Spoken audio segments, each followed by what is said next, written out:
ये कहानी है एक गरीब पिता और उसकी बेटी की। एक बार वह गरीब व्यक्ति अपनी बेटी को उसके स्कूल से लेकर शहर के एक महंगे होटल में पहुंचा। उस व्यक्ति ने फटे पुराने कपड़े पहने हुए थे और उसकी बेटी स्कूल की ड्रेस पहनी हुई थी। जब दोनों होटल के अंदर पहुंचे तो वेटर पूछा, सर आप क्या खाना पसंद करेंगे, आप अपना ऑर्डर बता दीजिए।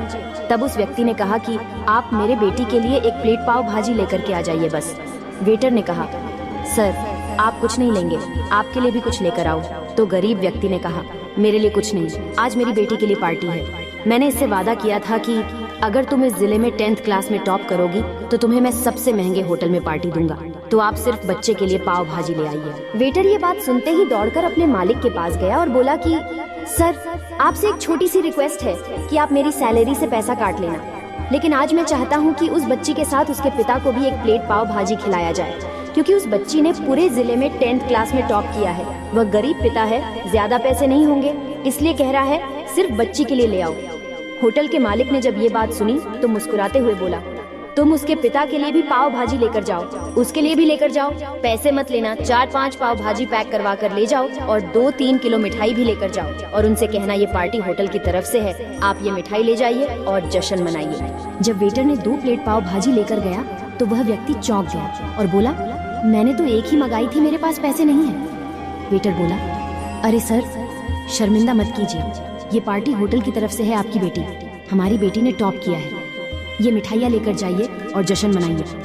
पिता और बेटी खुश हो गए और चले गए। कई साल बीत गए। उस गरीब पिता की एलईडी डीएकी अब यूपीएससी की तैयारी करके कलेक्टर बन चुकी थी और इत्तेफाक से उसी शहर में उसकी पोस्टिंग हुई थी।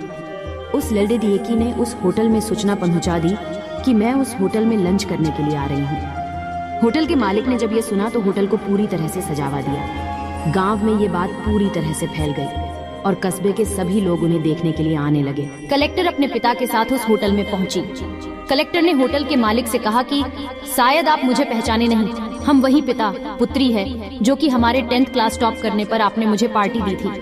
हम वही पिता पुत्री है, आज फिर से आए हैं और आज पार्टी हम देंगे आपको, आपके पूरे स्टाफ को और पूरे गांव को, क्योंकि आपने गरीबी का सम्मान किया है।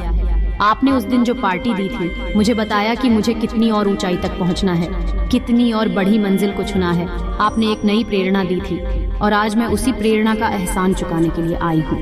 वो मैडम ये सब कहते जा रही थी और आंखों से आंसू बहती जा रही थी। ये कहानी हमें सिखाती है कि कभी भी किसी गरीब का मजाक मत उड़ाना, हो सके तो उसकी मदद करना और अगर मदद ना कर सको तो उसका मजाक मत उड़ाना, क्योंकि वो सब देख रहा है, बनना है तो उसकी नजर में अच्छा बनिए। जहाँ भी रहिए कर दिखाइए कुछ ऐसा कि दुनिया करनी चाहे आपके जैसा।